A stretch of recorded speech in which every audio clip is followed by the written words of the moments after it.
नमस्कार, स्वागत है आपका वी टाइम न्यूज पर और आपके साथ मैं हूं पहली चौहान। बढ़ते हैं खबरों की ओर। तृणमूल कांग्रेस अल्पसंख्यक प्रकोष्ठ के प्रदेश उपाध्यक्ष और फरक्का विधायक मुनीरुल इस्लाम और फरक्का ब्लॉक अध्यक्ष इलियास शेख को सम्मानित किया गया। फरक्का के नयनसुख इलाके में तृणमूल कांग्रेस का नेतृत्व विधायक मुनीरुल इस्लाम और इलियास शेख का शनिवार शाम फरक्का के नयनसुख इलाके के जामताला में स्वागत किया गया। इस अवसर पर प्रखंड युवा अध्यक्ष आरिफ नायर, मुर्शिदाबाद जिला परिषद के पूर्व सहायक अध्यक्ष आबिदुर रहमान, तृणमूल कांग्रेस के जिला सचिव लुत्फुल हक, क्षेत्र अध्यक्ष लालू शेख, प्रमुख जसमीरा खातून सहित अन्य नेता उपस्थित थे। विधायक को सम्मानित करने के अलावा तृणमूल कांग्रेस नेतृत्व ने पार्टी कार्यकर्ता और समर्थकों को लोकसभा चुनाव के लिए तैयार रहने का विशेष संदेश दिया।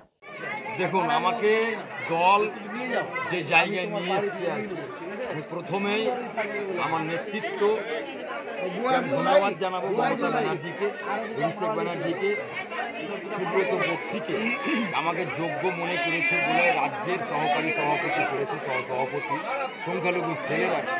তার জন্য আমার ফারাক্কাবাসী আনন্দিত, খুশিতে আমাকে একটা সংবর্ধনা দিচ্ছে। কিন্তু আমাদের এখানে 18 তারিখ থেকে আমাদের একটা ক্যাম্প চলছে, সহায়তা ক্যাম্প। 18 তারিখ থেকে 25 তারিখ পর্যন্ত আমাদের সহায়তা ক্যাম্প ছিল। আপনারা জানেন আমাদের কেন্দ্রীয় সরকার, মোদী সরকার 100 দিনের টাকা দিচ্ছে না। সেখানে রাজ্য সরকার ঘোষণা করেছে প্রত্যেকটা মানুষ, যারা খেটে খাওয়া মানুষ, মেহনতি মানুষের টাকা আমরা ওদের জব কার্ড হোল্ডারদের 100 দিনের টাকা আমরা পৌঁছে দেবো। তার জন্য আমরা সহায়তা কেন্দ্র করেছি।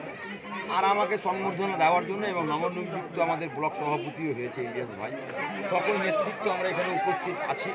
সকলে আনন্দের সাথে আমরা টিম ওয়ার্ক করে এই ফারাক্কাদের সামনে 2024 সালের লোকসভার ভোটকে পাখির চোখ করে একত্রিত হয়ে আমাদের প্রার্থী যাই হোক না কেন তাকে আমরা বিপুল ভোটে মার্জিন দিয়ে আমাদের প্রার্থীকে জিতিয়ে নিয়ে আসবো। এবং এগুলো একটা সংবর্ধনা, ভালোবাসা আর কি ফারাক্কা থেকে একটা রাজ্যের মানুষ পৌঁছাচ্ছে, তো সবাইকেই ভালো লাগে। নিজের ছেলে মেয়ে যদি কৃতিত্ব অর্জন করে তাহলে বাবা মাকে যেমন ভালো লাগে, এই সম্মান পেয়ে অবশ্যই ভালো লাগছে। আমিও ফারাক্কার জন্য নিজেকে উজাড় করে দেওয়ার চেষ্টা করছি, কাজকাম করার। তো ফারাক্কাবাসী খুশি আছে আর এই খুশিকে অব্যাহত রাখার জন্য আমার আপ্রাণ চেষ্টা চালিয়ে যাবো। वी टाइम न्यूज के लिए मुर्शिदाबाद से मिलन सरकार की रिपोर्ट।